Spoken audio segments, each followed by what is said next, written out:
Watter een van die volgende stelle waardes vir aktiveringsenergie en reaksiewarmte is moontlik vir 'n reaksie?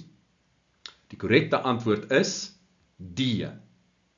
Nou hierdie vraag word redelik gereeld gevra en 'n maklike manier om die antwoord te kry is deur die aktiveringsenergie te vergelyk met die reaksiewarmte. Jy sal sien in A, die aktiveringsenergie is gelyk aan die reaksiewarmte. Selfde met B en selfde met C. Daardie is prakties nie moontlik nie.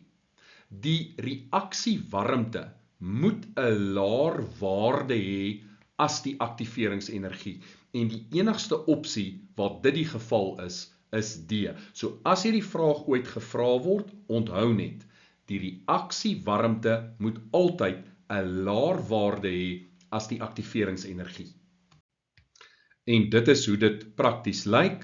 Die aktiveringsenergie is 100 kJ per mol en die reaksiewarmte vir hierdie eksotermiese reaksie is -50 kJ per mol.